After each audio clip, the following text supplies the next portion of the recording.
అచ్చ తెలుగు కథలు వినడానికి విచ్చేసిన శ్రోతలందరికీ మీ కృష్ణమ్మ కథలు ఛానల్ తరపున స్వాగతం, సుస్వాగతం.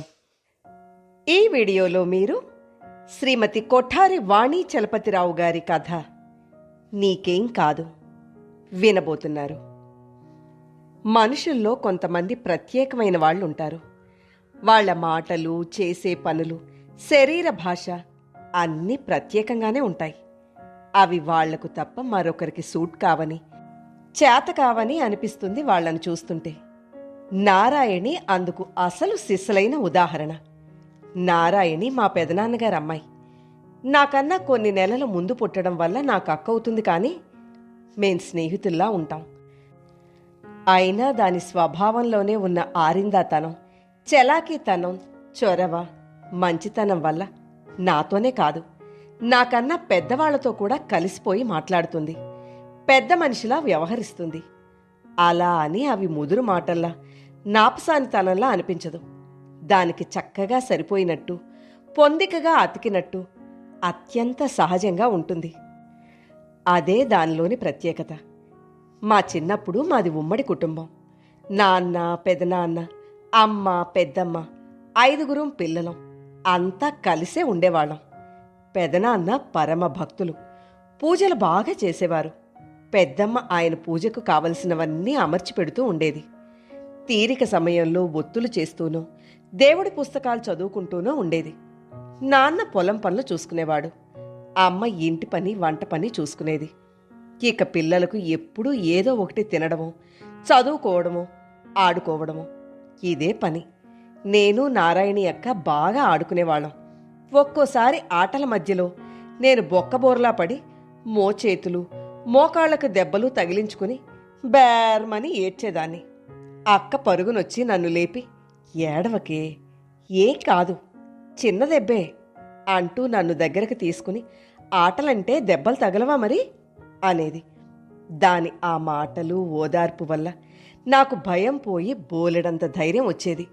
చాలా దగ్గరితనం మా మధ్య ఉన్నట్టు అనిపించేది. కొంచెం పెద్దయ్యాక మా కోసమని మా నాన్నగారు స్కూటీ కొనిచ్చారు. అక్క నాకు డ్రైవింగ్ నేర్పేది. నన్ను ముందు కూర్చోబెట్టి తను నా వెనక కూర్చుని తన 2 చేతులు నా జబ్బల మీదుగా వేసి ఇన్స్ట్రక్షన్స్ ఇచ్చేది. ఒకసారి స్కూటీ నేర్చుకుంటూ బండిని ఢామ్ అని కింద పడేశాను. చచ్చేంత భయం వేసింది. పై ప్రాణాలు పైనే పోయినట్టు అనిపించి పెద్దగా అరిచాను. అక్క అటు, నేనిటూ పడ్డాం. నా మీద స్కూటీ పడింది. అక్క మెరుపు వేగంతో లేచి నన్ను లేపి నా ఒంటి కంటిన దుమ్ము దులిపి, భయపడకు, ఏం కాలేదు, దెబ్బలు తగల్లేదులే, నేనున్నాగా అంటూ నన్ను దగ్గరికి తీసుకుంది. ఆ సమయంలో ఆ అండ ఎంత నిశ్చింతనిచ్చిందో చెప్పలేను. నారాయణక్క చాలా తెలివిగలది. పుస్తకాలు, క్లాసువే కాక వేరేవి కూడా బాగా చదివేది. మార్కులు బాగా తెచ్చుకునేది. ఇటు ఇంట్లో, అటు స్కూల్లో అందరూ దాన్ని తెగ మెచ్చుకునేవాళ్ళు. ఏ పనైనా ఎంత ఫాస్ట్గా, ఎంత పర్ఫెక్ట్గా చేసేదో. ఏదైనా అత్యవసర పరిస్థితి అకస్మాత్తుగా వచ్చినప్పుడు కూడా దాని బుర్ర మెరుపు వేగంతో చురుగ్గా పనిచేసేది. ఒకసారి మా చెల్లెలు మధ్య హాల్లో దూలానికి కట్టిన ఉయ్యాలెక్కి ఊగుతోంది. మధ్య మధ్య గుండ్రంగా తిరిగి తాడును మెలికలు వేసుకుని మళ్లీ అటువైపు గిరగిరా తిరుగుతూ పకపకా నవ్వుతూ కేరింతలు కొడుతోంది. ఉన్నట్టుండి తాడు దాని మెడకు చుట్టుకుని ఉక్కిరిబిక్కిరైపోయింది. అక్కడే అమ్మ, పెద్దమ్మ ఉన్నారు. ఓ ఓ అని అరుస్తున్నారే గాని వాళ్ళు కదలడం లేదు. అక్క చేతిలో పుస్తకం అక్కడ పడేసి ఒక్క ఉదుటిన ఉయ్యాల దగ్గరికెళ్ళి దాని వేగాన్ని టక్కున ఆపి పట్టుకొని తాడు మెడకు బిగుసుకోకుండా చేసింది. ఇంకొంచెం ఉంటే మెడకు ఉరి పడిపోయేదే. చెల్లాయి కలా ప్రమాదం తప్పగానే అమ్మ పరుగున వెళ్ళి అక్కన పట్టుకుని ఏడ్చేసింది. ఏం కాలేదుగా పిన్ని, ఏడవకు అంటూ అమ్మను ఓదార్చింది అక్క. నాకు కాళ్ళు చేతులు ఆడలేదే తల్లి, ఏం చేయాలో సమయానికి తోచలేదు అంది పెద్దమ్మ. అక్క మా ఇంట్లో ఉన్నప్పుడే కాదు, స్కూల్లో ఉన్నా, వీధిలో నడుస్తున్నా ఎప్పుడూ ఏవో అలాంటి మంచి పనులు, సహాయాలు చేస్తూ ఉండేది. ఒకసారి మేమిద్దరం స్కూల్కెళ్తూ ఉంటే రోడ్డు మీద ఓ చిన్న కుక్కపిల్ల కాలికి దెబ్బ తగిలి కుంటుతూ ఉంటే అక్కడే బాసిం పట్టు వేసుకుని కూర్చుని దాన్నొళ్ళోకి తీసుకుని, "పోసి బుజ్జి తల్లి, దెబ్బ తగిలిందా? నీకేం కాదు, నేను కట్టుకడతాగా" అంటూ బ్యాగ్లోంచి కర్చీఫ్ తీసి సర్రున చింపి కాలుని సవరించి సాగదీసి ఆ తర్వాత కట్టుకట్టింది. ప్రేయర్ సమయంలో స్కూల్లో ఓ 5th క్లాస్ అమ్మాయి కళ్ళు తిరిగి పడిపోతే ఒక్క పరుగున వెళ్ళి వాటర్ బాటిల్లోని నీళ్లు ముఖాన చల్లి లేపి కూర్చోబెట్టి, "ఏంటి, ఏమీ తినరాలేదా? ఒంట్లో బాగాలేదా? టైం అయిందని అన్నం తినకుండా వచ్చుంటావు. సరిగ్గా తినకపోతే ఇన్ని పుస్తకాలు ఎలా చదువుతావు?" అంటూ సున్నితంగా మందలించింది. ఆ పరిచర్యలు, ఆ మాట్లాడే తీరు చూసి టీచర్లంతా ముచ్చట పడిపోయారు. ఆ రోజు నుంచి ఎవరికి ఏ హెల్ప్ కావలసినా, "నారాయణి, నారాయణి" అంటూ అందరూ అక్కనే పిలిచేవాళ్ళు. "నీ పేరు అందరి నోళ్లలో నారాయణ మంత్రం అయిపోయిందే. మీ అమ్మా నాన్నలు నీకు చక్కటి పేరు పెట్టారు" అనేవారు టీచర్లు. నారాయణి అక్కను అందరూ అలా పొగుడుతుంటే దాని పక్కనే ఉన్న నాకు ఎంత గర్వంగా ఉండేదో. ఆ స్కూల్లో చదువైపోయాక అక్క, నేను ఇద్దరం ఒకే కాలేజీలో చేరాం. అన్నిట్లో 90 పైన మార్కులొచ్చిన అక్కకు సీటు ఈజీగానే వచ్చింది, కానీ నాకు సీట్ ఇవ్వనన్నారు. "నువ్వేం ఫీల్ అవ్వకు శివాని, నీకు సీట్ ఇస్తేనే నేను ఈ కాలేజీలో చదువుతాను, లేకుంటే ఇద్దరం హాయిగా గవర్నమెంట్ కాలేజీలో చేరదాం" అంది. వాళ్లతో ఏం మాట్లాడిందో, ఏం హామీలు ఇచ్చిందో గాని ఇద్దరం ఆ కాలేజీలోనే చేరాం చివరకు. నా అమాయకత్వం, బిడియం చూసి కాలేజీలో సీనియర్ స్టూడెంట్స్ నన్ను ఏడిపించడం మొదలుపెట్టారు. అది చూసి నేను ఎటు వెళ్ళినా అక్క నాకు బాడీగార్డ్లా నా వెనకొచ్చేది. "అలా తలదించుకుని నడవకు, కళ్ళలో ఆ భయం ఎందుకు? నీకు మాటలు రావా? నిన్ను నువ్వు రక్షించుకోలేవా? అస్తమానం ఎవరు నీ వెనుకుంటారు? భయపడేవాళ్లను ఈ జనం మరింత భయపడతారు తెలుసా" అంటూ నాకు ధైర్యం నూరిపోసేది. ఇప్పుడు ఇలా రాటుతేలున్నానంటే అదంతా అక్క నేర్పిన జీవిత పాఠాల వల్లనే. కాలేజీ చదువు ముగిగానే మా ఇద్దరికీ కొద్ది నెలల తేడాతో పెళ్లిళ్ళైపోయాయి. నారాయణి అక్క అన్ని విధాలా తనకు యోగ్యుడైన వరుణ్ణి ప్రేమించి పెళ్లి చేసుకుంది. ఇంట్లో పెద్దలు మొదట అభ్యంతరం చెబితే ఎంత ఓర్పుగా, నేర్పుగా వాళ్ళకి సర్ది చెప్పిందో. ఓ ఆడపిల్లకు భర్త కాబోయే వరుడిలో చూడాల్సినవి కులగోత్రాలు, ఆస్తిపాస్తులు, జాతకాలు కాదు, జీవితాంతం తనకు తోడు నీడగా ఉంటూ నీకు నేనున్నానని భరోసా ఇచ్చే మంచి మనసుందా లేదా అని చూడాలి. కాశ్యప్ అలాంటి వాడని నాకు అనిపించింది. మాది పరస్పర అవగాహనతో కూడిన, మనసులు కలిసిన ప్రేమే కాని మీరు ఊహించుకుంటున్నట్టు ఆకర్షణలతో, వ్యామోహాలతో కూడింది కాదు అంటూ ఎంత చక్కగా చెప్పిందో. అంత బాగా చెప్పాక పెద్దవాళ్ళు మాత్రం ఒప్పుకోకుండా ఎలా ఉంటారు? పచ్చటి పందిట్లో అక్క నారాయణ పెళ్లి అయిపోయింది. అక్క అత్తవారింటికి వెళ్ళిపోతుంటే నేను ఎంత ఏడ్చాను. నన్ను దగ్గరకు తీసుకుని చిరునవ్వు నవ్వుతూ, "త్వరలో నువ్వు నీ భర్తతో ఇలాగే వెళ్ళిపోవాలి" అంది. అక్కను నేను చాలా మిస్ అయ్యాను. అక్క పెళ్ళైన 6 నెలలకు నా పెళ్లి అయింది. పెద్దలు వెతికి తెచ్చిన వరుడు ఆదిత్యతో తల వంచి 3 ముళ్ళు వేయించుకున్నాను. పక్కా గృహిణినైపోయాను. అక్క మాత్రం సిటీలో ఏదో పెద్ద జాబ్ చేస్తోంది. పెళ్లితో మేమిద్దరం అలా ఒకరికి ఒకరం దూరంగా చెరో ఇంటికి వెళ్ళిపోయాం. అక్క దూరమైనా తనతో వేసుకున్న నా బాల్య స్మృతులు ఎప్పుడూ నా మనసులో మెదులుతూనే ఉన్నాయి. చిన్న నొప్పైనా, పెద్ద సమస్య అయినా నా జీవితంలో ఎదురైనప్పుడు అక్కను గుర్తు చేసుకునేదాన్ని. తను నా పక్కనే ఉండి, "భయపడకు, నీకేం కాదు" అంటున్నట్టుగా ఉండేది. ఆ మధ్య నాకు గైనిక్ ప్రాబ్లం ఒకటొచ్చి ఆపరేషన్ చేయాల్సొస్తే ఆపరేషన్ సక్సెస్ అవుతుందో కాదో, ఒకవేళ నాకేదైనా అయితే అన్న ఆలోచన వచ్చి రేపు ఆపరేషన్ అనగా హాస్పిటల్ బెడ్ మీద ఉండి అక్క ఫోన్ చేస్తే ఏడ్చేశాను. ఆ సాయంత్రానికల్లా నా బెడ్ పక్కన ఉంది అక్క. థియేటర్లోకి తీసుకెళ్తుంటే నా భయం చూసి నా దగ్గరగా వచ్చి నా చెయ్యి తన చేతిలోకి తీసుకుని, "నీకేం కాదు, నేను చెప్తున్నా, నీకేం కాదు" అంది. ఆ మాట నాకెంత బలాన్ని, శక్తిని ఇచ్చిందో. ఎంత ధైర్యాన్ని నాకు సమకూర్చి పెట్టిందో మాటల్లో చెప్పలేను.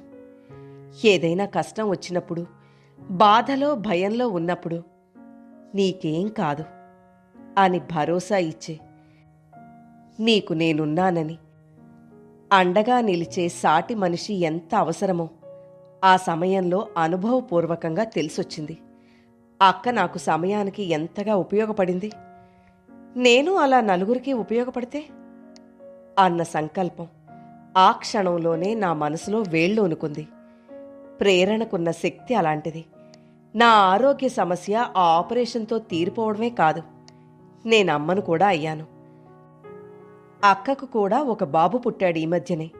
సమస్యలొచ్చినప్పుడు ఎంతగా తల్లడిల్లిపోతామో అవి తొలగిపోగానే గుండెల్లో భారం దిగిపోయి మనసు అంత తేలిక పడిపోతుంది. అప్పటి వరకు ఏమిటి జీవితం అనిపించింది. ఇదే జీవితం అంటే అనిపించేలా మనసును వైరాగ్యం నుంచి జీవిత సత్యం వైపు పరిణతి చెందేలా చేస్తుంది. మా సంసారాల్లో మేమెంత బిజీ అయినా అక్క నేను ఫోన్లో మాట్లాడుకుంటూనే ఉన్నాం. తనతో నేను ఎంతసేపు మాట్లాడినా అవి కాలక్షేపం కబుర్లలా అనిపించవు. తెలియంది ఏదో తెలుసుకున్నట్టు, రానిది ఏదో నేర్చుకున్నట్టు అనిపిస్తుంది. కొంతమందితో మాట్లాడడమే ఓ ఎడ్యుకేషనేమో. ఇంట్లో ఖాళీగా కూర్చోకపోతే బయటకొచ్చి ఏదైనా జాబో సోషల్ సర్వీసో చెయ్యొచ్చు కదనే శివాని. మన అవసరం మన ఇంటికే కాదు, ఈ సమాజానికి ఉంటుందని అనిపించదా నీకు అంది ఒకరోజు. నాకు ఇంట్లోనే ఒక్క క్షణం తీరుబడి ఉండదే, పాపతోనే టైమంతా సరిపోతోంది అంటే మన మైండ్ సెట్ ఎలా ఉంటే దానికే అలవాటైపోతాం. దాన్ని కాస్తైనా మార్చుకో. మనసుంటే మార్గం ఉంటుంది. ఏదైనా చెయ్యాలన్న ఆలోచన ముందు మనసులో ఉంటే టైం అదే దొరుకుతుంది అంది. అంతే, నా మెదడులో ఓ బీజం పడిపోయింది. మా పాప గురించి మాట్లాడుతూ, పిల్లలకు స్పూన్ ఫీడింగ్ కొంతకాలం వరకే, ఆ తరువాత మనం చేయాల్సింది మార్గదర్శకత్వం మాత్రమే అంది మరో రోజు. అప్పట్నుంచి మా పాపతో చిన్న చిన్న పనులు స్వయంగా చేసేలా చేస్తూ దాన్ని షార్ప్గా యాక్టివ్గా తయారు చేస్తున్నాను. అంతకుముందు ఒక దగ్గర కూర్చుని పెడితే తిని నేను ఆడిస్తే ఆడుకునేది. ఇప్పుడు ఇల్లంతా పరుగులు పెడుతోంది. అదేంటి ఇదేంటి అంటూ అన్నింటి గురించి అడిగి తెలుసుకుంటోంది. దాని వస్తువులు అది ఒక దగ్గర సర్ది పెట్టుకోవడం, బయటకు వెళ్ళి రాగానే కాళ్ళు కడుక్కోవడం, ఏది ముట్టుకున్నా చెయ్యి కడుక్కోవడం వంటి శుచి శుభ్రం దానికి అలవడుతున్నాయి. దాని చిన్న చిన్న పనులు అది శ్రద్ధగా చేసుకుంటుంటే ఎంత ముచ్చటగా ముద్దుగా అనిపిస్తుందో. ఆ సమయంలోనే మా అక్కకు థ్యాంక్స్ చెప్పుకుంటాను. ఒక్క మాట, ఒక ఆలోచన మనిషిని ఎంత ప్రభావితం చేస్తుంది అనిపిస్తుంది. మాటలే కాదు, అక్క చెప్పే జీవిత కథలు ఈ సమాజాన్ని నా కళ్ల ముందు ఉంచుతుంటాయి ప్రతినిత్యం. వాళ్ల పక్క ఫ్లాట్లో అద్దెకుండే సత్యమూర్తి గారి టీనేజీ కూతురు కిడ్నాప్కు గురైందట. తల్లిదండ్రులు కంగారుపడి ఏడుస్తుంటే మా అక్క, ఏం కాదండి, మీరు కంగారు పడకండి అని వాళ్లకు ధైర్యం చెప్పిందట. ఆ అమ్మాయి తండ్రిని తీసుకుని పోలీస్ స్టేషన్కి వెళ్లి కంప్లైంట్ ఇచ్చి వివరాలన్నీ తనే చెప్పిందట. కాలేజీ నుంచి వచ్చే దారిలో కాపు కాచి ఓ ఆటో అతను తన ఫ్రెండ్తో కలిసి ఊరి బయట పొదల్లోకి తీసుకెళ్తుంటే పోలీసులు చేసి పట్టుకొని శ్రావ్యను వాళ్ల తల్లిదండ్రులకు అప్పగించారట. వాళ్ళ ఆఫీసులో పనిచేసే ఫ్యూన్ ఒకతను అప్పుల బాధ పడలేక ఉరేసుకుని చచ్చిపోబోతే ఎవరో చూసి కాపాడారని తెలిసి ఆ మర్నాడు అతన్ని సున్నితంగా చివాట్లు పెట్టిందట అక్క. మనీ మేనేజ్మెంట్ గురించి కౌన్సిలింగ్ ఇచ్చి ప్రతి సమస్యకు ఆలోచిస్తే ఏదో ఒక పరిష్కారం ఉంటుంది. పోనీ నీకు తోచకపోతే నన్ను అడగొచ్చు కదా. పొద్దున ఆఫీస్కొచ్చినప్పటి నుంచి సాయంత్రం ఇంటికెళ్లేదాకా నా కళ్ల ముందు తిరుగుతూ నాకు ఆ పనులు ఈ పనులు చేసి పెడుతుంటావు. అంత ప్రాణాలు తీసుకునేంత సమస్య వచ్చినప్పుడు నా సలహా తీసుకోవచ్చు కదా. బాధను పెంచుకోకూడదు, పంచుకోవాలి. అప్పుడు ఎవరో ఒకరు ఏం చెయ్యాలో చెప్తారు. అంతేకాని ఆత్మహత్య చేసుకోవడం ఒక్కటే పరిష్కారం కాదు అని కోప్పడిందట. దాంతో అతను కాళ్ల మీద పడినంత పనిచేసి, నా బతుక్కి ఈ మాత్రం ధైర్యం చెప్పేవాళ్లు ఉన్నారని అనుకోలేదమ్మా. మీరు పెద్ద ఆఫీసర్లు, నేను చిన్న ఉద్యోగిని, నా గూడు ఎవరింటారు అనుకున్నాను అని ఆనందంతో ఏడ్చేశాడట. ఎప్పుడు అక్కకు ఫోన్ చేసి ఏం చేస్తున్నావక్క అని అడిగినా ఇలాంటివే ఏవో చెప్పేది. ఓ రోజు, ఏముందే శివాని, మా ఆడబిడ్డ మెడికల్ చెకప్ కోసమని వచ్చింది. తనను డాక్టర్ దగ్గరికి టెస్ట్లకి తీసుకెళ్లడంలో కొంచెం బిజీగా ఉన్నాను. తను చాలా భయస్తురాలు. ముందే ఏవేవో ఊహించుకుని టెన్షన్ పడిపోతూ ఉంటుంది. మీకేం కాలేదు కాదు, ముందు జాగ్రత్తగా అన్ని చెకప్లు చేస్తున్నారు అంతే అంటే నా చెయ్యి గట్టిగా పట్టుకొని, నువ్వలా అంటుంటే నా మనసు కాస్త తేలికవుతోంది నారాయణి అంటుంది. వాళ్ల తమ్ముడు హాస్పిటల్కి తీసుకెళ్తానన్నా వెళ్ళదు, నన్నే రమ్మంటుంది. పోనీలే పాపం, నా తోడు తనకు నచ్చినప్పుడు వెళ్ళాలి కదా అని 4 రోజులు లీవ్ పెట్టాను అంది. మరోసారి, మా అపార్ట్మెంట్కి ఎదురింట్లో ఓ ముసలామె ఉంటుందే శివాని. కొడుకు అమెరికాలో, కూతురు ఆస్ట్రేలియాలో ఉంటారు. వాళ్ళు ఓల్డేజ్ హోంలో చేర్పిస్తానంటే వద్దని ఆ ఇంటి మీద అభిమానంతో ఒంటరిగా ఆ పాత ఇంట్లోనే ఉంటోంది.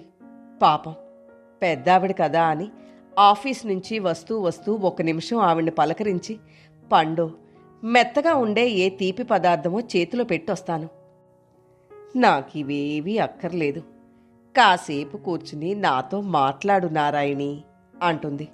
మనిషి కోసం ముఖం వాచినట్లుంటుంది పాపం ఆమె ఆరాటం చూస్తుంటే. 80 ఏళ్లు దాటాయమ్మా నాకు. ఎప్పుడు అకస్మాత్తుగా ఆ దేవుడు పిలుస్తాడో. నాకేమైనా అయితే కాస్త నువ్వే దగ్గరుండాలి. మా అబ్బాయికి అమ్మాయికి ఫోన్ చెయ్యి, నంబర్లిస్తాను. దూరపు చుట్టాలు ఉన్నారనే కాని కడుపున పుట్టిన వాళ్లే వదిలేసి వెళితే మనకేంటి అనుకుంటారేమో, అంటీ ముట్టనట్టు ఉంటారు అంటుంది మరణ భీతితో.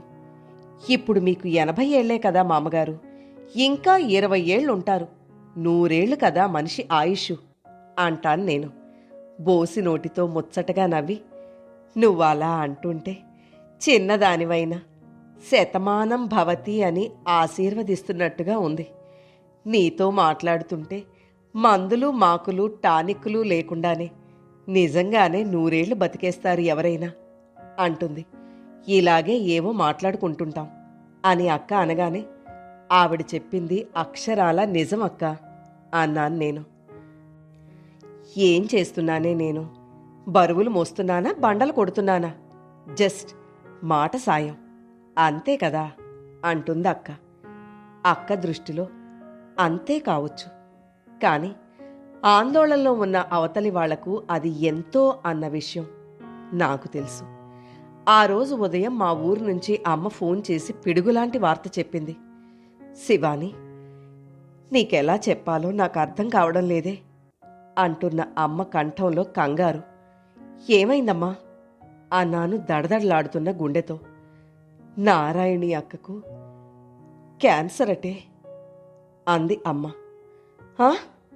అమ్మా, ఏం చెప్తున్నావు నువ్వు అన్నాను ఏడుపు తన్నుకుని వస్తుండగా. పెద్దమ్మకు బావ ఫోన్ చేశాడు. హాస్పిటల్లో ఉందట, ట్రీట్మెంట్ చేస్తున్నారట. నేను పెద్దమ్మ రేపు వెళదాం అనుకుంటున్నాం అంది అమ్మ. అమ్మ, నువ్వు ఫోన్ పెట్టేయ్, తర్వాత మాట్లాడతాను అని లైన్ కట్ చేసి తల పట్టుకుని మంచం మీద కూలబడిపోయాను. ఇదేంటి, 2 రోజుల క్రితం మాట్లాడాను, నాకేం చెప్పలేదు. నారాయణి అక్కకు ఇంత కష్టం రావడమేమిటి? అందరి కష్టాలు తీర్చే అక్కకు కష్టం వస్తే ఎలా? దేవుడు ఎందుకిలా చేశాడు అనుకుంటూనే ఫోన్ చేయబోయి ఆ ప్రయత్నం మానుకుని చెక్కచెక్క బ్యాగ్లో 2 జతల బట్టలు పడేసుకున్నాను. మా వారికి ఫోన్ చేసి పాపం చూసుకోమని చెప్పి రోడ్డు మీదకొచ్చి ఆటో ఎక్కి సికింద్రాబాద్ స్టేషన్కి పోని అన్నాను. కంపార్ట్మెంట్లో కూర్చున్నాననే కాని నా మనసులో లేదు. క్యాన్సర్ అంటే అది ప్రాణాంతకమైన వ్యాధి. అంటే అంటే అక్క కొద్ది రోజుల్లో. ఆ ఆలోచనే భయంకరంగా, భరించలేనిదిగా అనిపించింది. ఋషులు మునులు సర్వసంగ పరిత్యాగులను కూడా ప్రాణభయం పట్టి పీడుస్తుందని అంటారు. అలాంటిది అక్క ఎంత టెన్షన్ పడుతూ ఉండాలి, ఎంతగా ఏడుస్తున్నదో. నేను వెళ్ళగానే అక్క భుజం మీద చెయ్యేసి, అక్క నీకేం కాదు, మేమందరమూ లేమా అని ధైర్యం చెప్పాలి. ఈ ఆపద సమయంలో అక్కకు అండగా నిలవాలి అనుకుంటూ వెళ్ళాను. ట్రైన్ దిగి ఇంటికి కూడా వెళ్లకుండా డైరెక్ట్గా అమ్మ చెప్పిన హాస్పిటల్కి వెళ్ళాను. అప్పటికి సాయంత్రం 5 అయింది కనుక విజిటింగ్ అవర్స్ కూడా. వార్డు నెంబరు, రూమ్ నెంబరు తెలుసుకుని వణుకుతున్న కాళ్లతో డోర్ దగ్గరికి వెళ్ళి నిలబడ్డాను. అక్కడికొస్తూ నేను అనుకున్నదొకటి, వచ్చాక చేసింది మరొకటి. నేను తలుపు తీసి లోపలికి అడుగు పెట్టగానే బెడ్ మీద అక్క కనిపించగానే నాకు ఏడుపు ఆగలేదు. ఏమిటక్కా ఇలా అయింది అన్నాను వెక్కిళ్లతో. ఏమయింది అంది అక్క నవ్వుతూ. ఆ నవ్వు చూసి ఆశ్చర్యం వేసింది నాకు. ఏం మాట్లాడాలో అర్థం కాక, నాకు చెప్పలేదే అన్నాను ఏడుస్తూనే. నువ్వు అసలే పిరిగ్గొట్టివి, ఇలా ఏడుస్తావని చెప్పలేదు అంది. ఏడుపుతో నా గొంతు పూడుకుపోయి ఒక్క మాట నోట్లో నుంచి పెగల్లేదు. అక్క నా భుజం మీద చెయ్యేసి, ఏడవకు, నాకేం కాదు అంది. ఆ రెండో మాటకు చటుక్కున తలెత్తి చూశాను.